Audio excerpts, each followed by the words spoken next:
TVS পডকাস্টে আপনাদের স্বাগত জানাচ্ছি। আমি শাওন হাসনাত। আজ আমরা কথা বলবো ভারত পাকিস্তান সংঘাত নিয়ে। এখন পর্যন্ত হামলা পাল্টা হামলার মধ্যে সীমাবদ্ধ রয়েছে ভারত পাকিস্তান সংঘাত। তবে সংঘাত বাড়তে থাকলে সেটি কি যুদ্ধের রূপ নেবে? আর যুদ্ধ শুরু হলেই বা এই অঞ্চলে তা কি প্রভাব ফেলবে সে বিষয়ে কথা বলতে আমাদের সঙ্গে যোগ দিয়েছেন সাবেক রাষ্ট্রদূত এম হুমায়ুন কবির। জনাব হুমায়ুন কবির, আপনাকে স্বাগত জানাচ্ছি। ধন্যবাদ।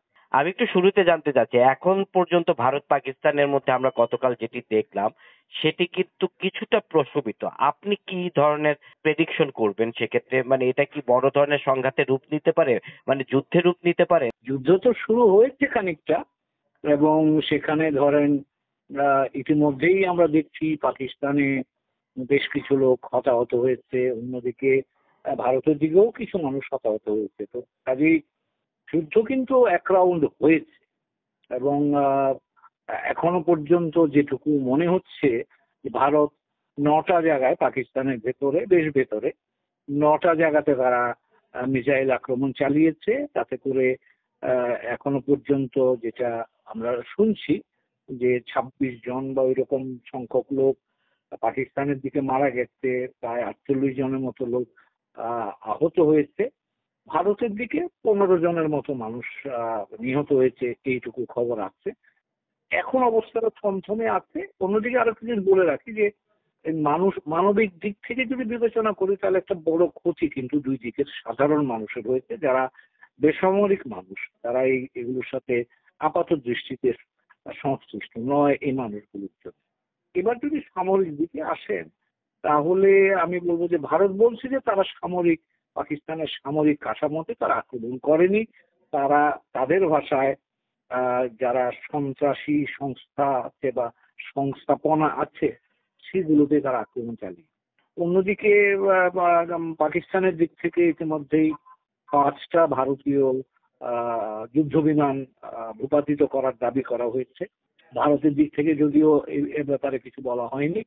বিভিন্ন আন্তর্জাতিক গণমাধ্যম কিন্তু এগুলো নিয়ে পর্যালোচনা করে তারা মোটামুটি এটুকু নিশ্চিত হয়েছে যে 5টা না হলেও অন্তত 2-3টা ভারতের যুদ্ধ বিমান ক্ষতিগ্রস্ত হয়েছে বা ভূপাতিত হয়েছে, এই কথাটা সত্যি। এবং সেই প্রেক্ষাপট থেকে মনে হয় যে পাকিস্তানের দিকে নিরীহ বেসামরিক নাগরিকরা ক্ষতিগ্রস্ত হয়েছে, ভারতের দিকেও বেসামরিক নাগরিকরা ক্ষতিগ্রস্ত হয়েছে, সামরিকভাবে ভারতও খানিকটা ক্ষতিগ্রস্ত হয়েছে। কারণ এই কথাটা যদি সত্যি হয়ে থাকে যে এতগুলো বিমান তারা হারিয়েছে, তাহলে এটা নিশ্চিতভাবেই একটা বড় ধরনের ধাক্কা। কারণ এখানে তাদের সবচেয়ে আধুনিক বিমান রাফেল ফ্রান্স থেকে আনা, সেটাও আছে। এর মধ্যে রাশিয়া থেকে আনা MiG-29 আছে। তো এই বিমানগুলো কিন্তু বেশ আধুনিক বিমান, এবং সেগুলো যদি ক্ষতিগ্রস্ত হয়ে থাকে তাহলে ভারতের জন্য একটা বড় ক্ষতির কারণ মনে করা যেতে পারে। পাকিস্তানের দিক থেকে আরো তারা দাবি করেছে তাদের ব্রিগেড হেডকোয়ার্টারে, ভারতের ব্রিগেড হেডকোয়ার্টার, তারপর সীমান্ত চৌকিতে আক্রমণ করেছে। তো সেগুলো আমি সামরিক ক্ষতির মধ্যে ধরে নিই। তো এখন এই অবস্থায় থমথম অবস্থায় আছে। গতকাল ভারতের প্রধান রাজনৈতিক দল বিজেপি বলছে আমরা যুদ্ধ চাই না, যুদ্ধ কেউ চায় না ইত্যাদি।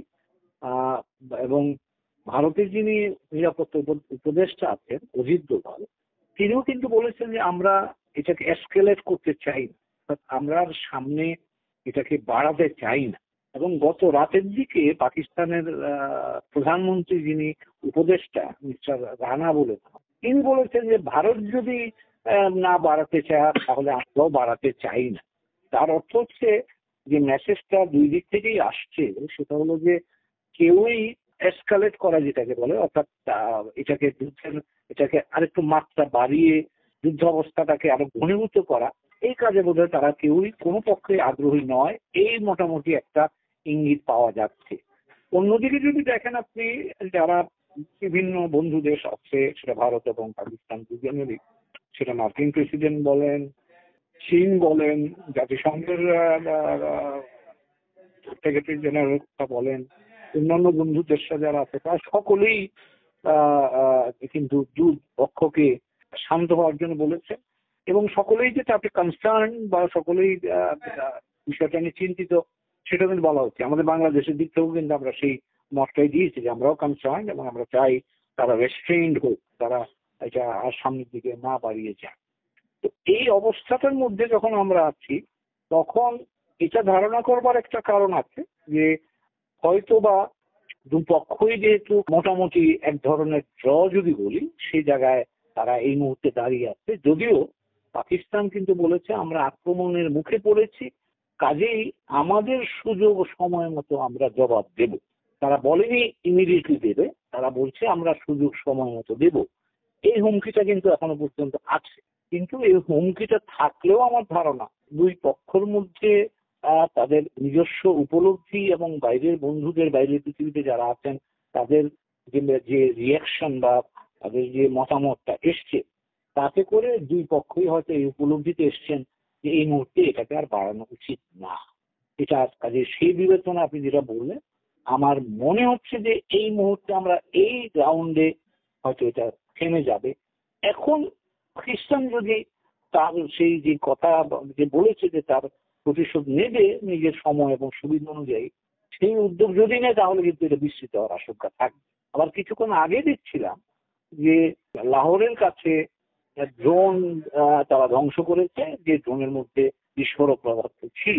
তো তার অর্থ হচ্ছে যে প্রকাশ্যে বা আনুষ্ঠানিকভাবে তারা যুদ্ধে লিপ্ত না হলেও এই ধরনের চোরাগুপ্তা হামলার একটা আশঙ্কা থাকছে। কিন্তু তা থাকলেও আমার ধারণা যে হয়তোবা আরো বিস্তৃত প্রেক্ষাপটে যুদ্ধ অবস্থায় যাওয়ার হয়তো চিন্তা এই মুহূর্তে ভারত বা পাকিস্তান করছে না। বাস্তব অবস্থার প্রেক্ষাপটে এবং বন্ধু সারা পৃথিবীতে এই যুদ্ধের ব্যাপারে যে ধরনের কনসার্ন বা উদ্বেগ প্রকাশ পেয়েছে, সেটা মনে রেখে হয়তো দুপক্ষই নিজেদেরকে সামলাবার চেষ্টা করছে। সেক্ষেত্রে আপনি যেটি বললেন যে পাকিস্তানের পক্ষ থেকে একটি হামলা যদি হয়, এবং দিল্লিও যেটি বলছে যে পাকিস্তান থেকে যদি কোনো হামলা হয় তারা তার কড়া জবাব দিবে, তো আপনি বলছেন যে আপাতত না হলে এটা কি আবার একটু গ্যাপ দিয়ে কোনো এক সময় কি আবার একটা যুদ্ধ অবস্থা তৈরি হতে পারে আবার? যুদ্ধের একটা মোমেন্টাম থাকে। তো ধরেন যদি এখন সেটা মোমেন্টামটা মোমেন্টামটা নষ্ট হয়ে যাবে, ধরেন 2-3 দিন, 4 দিন, 5 দিন, এক সপ্তাহ যদি মোমেন্টামটা নষ্ট হয়ে যায়, তাহলে আবার সেই আক্রমণাত্মক জায়গায় যাওয়াটা একটু অসুবিধা হবে। এবং ইতিমধ্যেই কিন্তু আমরা দুই পক্ষের উপরেই কূটনৈতিক চাপ বাড়বে এটা বুঝতে পারছি। আজকেই সৌদি পররাষ্ট্রমন্ত্রী বোধহয় হয় পাকিস্তান বা দিল্লিতেও আসছেন। কাজেই আমার ধারণা যে আন্তর্জাতিক সম্প্রদায়ও এই বিষয়ে উত্তেজনাটা যাতে আর না বেড়ে যুদ্ধাবস্থাটাকে ঘনীভূত বা জটিল না করে, তার জন্য খানিকটা উদ্যোগী হচ্ছে। তো সেই প্রেক্ষাপটে আমার মনে হয় যে পাকিস্তান যদিও বলেছে সেই কথাটা তারা এই মুহূর্তে হয়তো বাস্তবায়ন থেকে নাও দিতে পারে। এখানে আর একটা কথা বলে রাখছি, পাকিস্তান কিন্তু এটাও বলে রেখেছে যে যদি তাদের পানি, সিন্ধু নদীর পানি বন্ধ করা হয়, সেটাকেও তারা অ্যাক্ট অফ ওয়ার বলে মনে করছে। তো কাজেই সেই পানি বন্ধ করার মতো অবস্থাটা, সেটাকেও কিন্তু তারা তাদের প্রতিশোধের আওতার মধ্যে রাখছে। তো কাজেই এই মুহূর্তের জন্য এই রাউন্ডে আপাতত এক ধরনের স্থিতি বা স্থবিরতা লক্ষ্য করলেও ভবিষ্যতের জন্য যে এই সংকট কেটে যাচ্ছে সেটা আমার এই খুব তাড়াতাড়ি কাটবে বলে আমার কাছে এখন মনে হয় না। এটা লো ইন্টেন্সিটিতে থাকবার সম্ভাবনাটাই বেশি বলে মনে হচ্ছে আমার। হ্যাঁ, আবার ধরেন একটি যুদ্ধ তৈরি হয়, সেক্ষেত্রে বৃহৎ পরাশক্তিগুলো কোন দিকে যেতে পারে, কে কোন দিকে যেতে পারে বলে আপনি ধারণা করেন? আমার মনে হয় না সেটা। আমরা গত দুদিনে যা দেখলাম, ইসরায়েল শুধুমাত্র ভারতের পক্ষ অবলম্বন করেছে। এইদিকে তুরস্ক পাকিস্তানকে মোটামুটি সমর্থন করছে, কিন্তু চীন বলেন, মার্কিন যুক্তরাষ্ট্র বলেন, ইউকে বলেন, ফ্রান্স বলেন, রাশিয়া বলেন, এমনকি চায়না বলেন, তারা কেউই কিন্তু কোনো পক্ষ অবলম্বন করেনি এখনো পর্যন্ত। তারাও অন্তত দুপক্ষকেই সহিষ্ণুতা বা সহনশীলতা দেখাবার কথাই বলছে। তো কাজে আমার ধারণা এই ভারত পাকিস্তানের পারমাণবিক অস্ত্রধারী দেশ হওয়ার কারণে এবং তাদের ঐতিহাসিকভাবে অনেকগুলো বেশ কয়েকটা যুদ্ধে ব্যাপক ক্ষয়ক্ষতির আলোকেই আমার মনে হয় না এখানে যারা শক্তিধর রাষ্ট্ররা আছেন তারা কেউ কোনো পক্ষ অবলম্বন করবেন, বরঞ্চ তারা সকলেই চেষ্টা করবেন যাতে এই উত্তেজনাটাকে কমিয়ে আনা যায়, বাড়তে না দিয়ে। তো আমি এখানে কারোর পক্ষে কেউ গিয়ে লড়বেন যা মনে হয় না। কারণ প্রেসিডেন্ট ট্রাম্পের বক্তব্যটাই যদি শুনি, পরশুদিন রাতে ভারত যখন প্রথম পাকিস্তানের 9টা জায়গায় আক্রমণ করলো, তারপর পরই কিন্তু প্রেসিডেন্ট ট্রাম্প বলছেন শেমফুল মানে এটা লজ্জাজনক কাজ। তার অর্থ হচ্ছে তিনি ভারতের কাজটাকেই কিন্তু তিনি নিন্দা করেছেন। চীনের দিক থেকে তারা বলছে তারা ডিসঅ্যাপয়েন্টেড, সেটাও একইভাবে বলা যায় যে তারাও এটাকে অনুমোদন করেনি। তো কাজেই আমার ধারণা যে এই যুদ্ধ বাড়ুক, এটা এবং কোন পক্ষ অবলম্বন করুক, এই বিষয়টা আমার কাছে এখনো মনে হয় না যে কেউ চাচ্ছে, অথবা তারা নিজেরাও এই ধরনের পক্ষ নিতে আগ্রহী, যারা বিশ্বের আমরা যাদেরকে বড় শক্তি বলে মনে করতাম। আপনার কাছে একটা শেষ প্রশ্ন। বাংলাদেশ এরই মধ্যে এই উদ্বেগ জানিয়ে দুই পক্ষকে শান্ত থাকার আহ্বান জানিয়েছে, পাশাপাশি আমাদের এখন যে বিজিবি তাদেরকে আর কি একটু সতর্ক থাকার, তো মানে পুশিন যদি হয় আর কি। তো আপনি সবকিছু মিলে কেমন দেখেন, বাংলাদেশ আসলে কি তার সঠিক পদক্ষেপ বা সঠিক রিয়াকশনই জানিয়েছে, বা আর কি করতে পারে বাংলাদেশ এক্ষেত্রে? আমি বাংলাদেশের আমাদের সরকারিভাবে যে অবস্থানটা ঘোষণা করেছে, আমি মনে করি সেই অবস্থানটা সঠিক।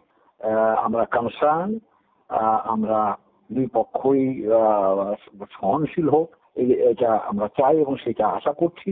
সেই বক্তব্যটাই বাংলাদেশের দিক থেকে দিয়েছে, আমি এটাকে মনে করি এটা সঠিক এবং সমর্থন করি। দ্বিতীয় যে বিষয়টা আপনি বললেন, সেটা আমরা লক্ষ্য করেছি যে গতকাল খাগড়াছড়ি সীমান্ত দিয়ে কিন্তু কিছু লোককে বাংলাদেশি বলে ভেতরে ঠেলে দেওয়া হয়েছে।